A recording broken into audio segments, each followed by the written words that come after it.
অবশেষে বাংলাদেশ নির্বাচন কমিশন সচিবালয়ে নতুন একটি সার্কুলার প্রকাশ পেয়েছে, যেখানে বাংলাদেশের সকল জেলার নারী পুরুষ উভয় প্রার্থীরা সম্পূর্ণ বিনা অভিজ্ঞতায় আবেদন করার সুযোগ পাচ্ছেন। আজকের এই ভিডিওটিতে আমি এই সার্কুলারের সকল বিষয়ে বিস্তারিত আলোচনা করার শুরুতে যারা এখনো আমাদের এই চ্যানেলের নতুন সদস্য আছেন তারা পরবর্তী আপডেট পেতে চ্যানেলটি সাবস্ক্রাইব করুন। এই সার্কুলারে সর্বপ্রথম যে পদ রয়েছে পদের নাম কম্পিউটার অপারেটর। এই পদের জন্য 13তম গ্রেডে 11,000 টাকা থেকে 26,590 টাকা প্রদান করা হবে। শিক্ষাগত যোগ্যতার ক্ষেত্রে কোনো স্বীকৃত বিশ্ববিদ্যালয় হইতে বিজ্ঞান বিভাগে স্নাতক বা সমমানের ডিগ্রি পাস থাকতে হবে। প্রার্থীকে অবশ্যই কম্পিউটার মুদ্রাক্ষরে প্রতি মিনিটে বাংলা 25 শব্দ এবং ইংরেজিতে 30 শব্দের গতি সহ সংশ্লিষ্ট বিষয়ে স্ট্যান্ডার্ড অ্যাপটিটিউড টেস্ট উত্তীর্ণ হতে হবে। দ্বিতীয় নম্বর যে পদ রয়েছে পদের নাম ষাট লিপিকার কাম কম্পিউটার অপারেটর। যারা এই পদের জন্য আবেদন করবেন তাদের শিক্ষাগত যোগ্যতার ক্ষেত্রে কোনো স্বীকৃত বিশ্ববিদ্যালয় হতে ন্যূনতম দ্বিতীয় শ্রেণী বা সমমানের সিজিপিতে স্নাতক বা সমমানের ডিগ্রি পাস থাকতে হবে, কম্পিউটার ব্যবহারে দক্ষতা থাকতে হবে এবং প্রার্থীকে অবশ্যই 60 লিপিতে প্রতি মিনিটে বাংলায় 50 শব্দ এবং ইংরেজিতে 80 শব্দের গতি থাকলে আবেদন করার সুযোগ থাকছে। তৃতীয় নম্বর যে পদ রয়েছে পদের নাম ষাট মুদ্রাক্ষরিক কাম কম্পিউটার অপারেটর। যারা এই পদের জন্য আবেদন করবেন তাদের শিক্ষাগত যোগ্যতার ক্ষেত্রে অবশ্যই কোনো স্বীকৃত বিশ্ববিদ্যালয় হইতে স্নাতক বা সমমানের ডিগ্রি পাস থাকতে হবে, কোনো স্বীকৃত প্রতিষ্ঠান হইতে কম্পিউটার বিষয়ে প্রশিক্ষণ প্রাপ্ত হতে হবে। চতুর্থ নম্বর যে পদ রয়েছে পদের নাম ফিজিক্যাল ইনস্ট্রাক্টর। পুরুষ মহিলা উভয় প্রার্থীরা এই পদের জন্য আবেদন করতে পারবেন।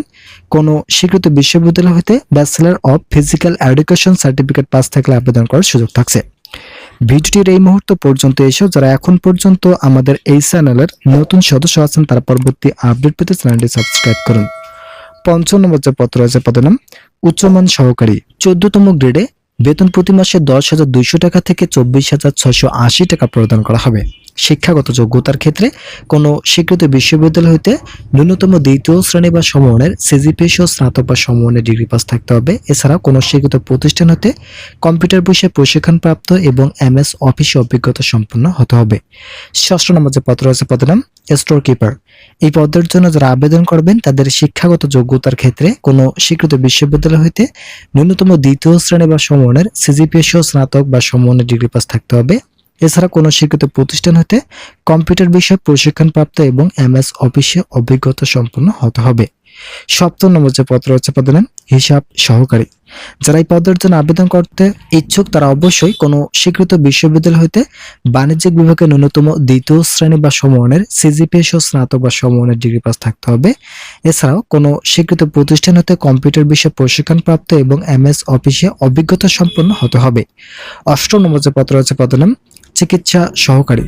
যারা এই পদের জন্য আবেদন করবেন তাদের শিক্ষাগত যোগ্যতার ক্ষেত্রে কোনো স্বীকৃত প্রতিষ্ঠান হইতে medical assistant training school course certificate এবং সংশ্লিষ্ট কাজে 2 বছরের কাজের বাস্তব অভিজ্ঞতা থাকতে হবে। নবম নম্বর যে পদ রয়েছে পদের নাম অফিস সহকারী কাম কম্পিউটার মুদ্রাক্ষরিক। 16তম গ্রেডে 9,300 টাকা থেকে 22,490 টাকা প্রদান করা হবে।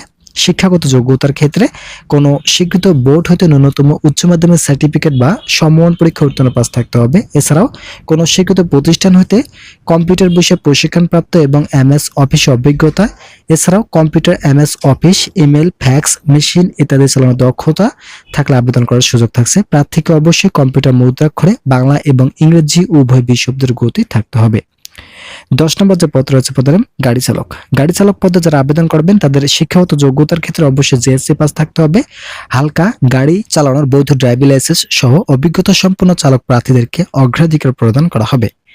11 নম্বর যে পদ রয়েছে পদের নাম ডিসপার রাইডার। 17তম গ্রেডে জনবল নিয়োগ প্রদান করা হবে। শিক্ষাগত যোগ্যতার ক্ষেত্রে কোনো স্বীকৃত বোর্ড হইতে মাধ্যমিক স্কুল সার্টিফিকেট বা সমমান পরীক্ষা উত্তীর্ণ পাস থাকতে হবে। এছাড়াও মোটরসাইকেল চালানোর বৈধ ড্রাইভিং লাইসেন্স থাকলে আবেদন করার সুযোগ থাকছে। ভিডিওটির এই মুহূর্ত পর্যন্ত এসেও আমি আপনাদের কাছে রিকোয়েস্ট করতেছি আপনারা অবশ্যই ভিডিওটিতে একটি লাইক এবং চ্যানেলটি সাবস্ক্রাইব করুন। 12 নম্বর যে পদ রয়েছে পদের নাম রেস্ট হাউস কেয়ারটেকার। যারা এই পদের জন্য আবেদন করবেন তাদেরকে 20তম গ্রেডে নিয়োগ প্রদান করা হবে এবং শিক্ষাগত যোগ্যতার ক্ষেত্রে কোনো স্বীকৃত বোর্ড হইতে মাধ্যমিক স্কুল সার্টিফিকেট বা সমমান পরীক্ষা উত্তীর্ণ পাস থাকতে হবে। 13 নম্বর যে পদ রয়েছে পদের নাম অফিস সহায়ক। এই পদের জন্য যারা আবেদন করবেন তাদের শিক্ষাগত যোগ্যতার ক্ষেত্রে এসএসসি পাস থাকতে হবে। 14 নম্বর যে পদ রয়েছে পদের নাম নিরাপত্তা প্রহরী। এই পদের জন্য আবেদন করতে হলে কোনো স্বীকৃত বোর্ড হইতে মাধ্যমিক স্কুল সার্টিফিকেট পাস থাকতে হবে। 15 নম্বর যে পদ রয়েছে পদের নাম পরিচ্ছন্নতা কর্মী। এই পদের জন্য 20তম গ্রেডে জনবল নিয়োগ প্রদান করা হবে এবং শিক্ষাগত যোগ্যতার ক্ষেত্রে জেএসসি পাস থাকতে হবে। বাংলাদেশের প্রত্যেকটি জেলা থেকে সম্পূর্ণ বিনা অভিজ্ঞতায় এই সার্কুলার আবেদন করার সুযোগ পাচ্ছেন। এই সার্কুলারটি এখন পর্যন্ত পরীক্ষাধীন অবস্থায় রয়েছে। ঈদের পরেই নতুন একটি সার্কুলার প্রকাশ হবে। তো সে পর্যন্ত অবশ্যই আপনারা আমাদের এই চ্যানেলটি সাবস্ক্রাইব করে আমাদের সঙ্গে থাকুন।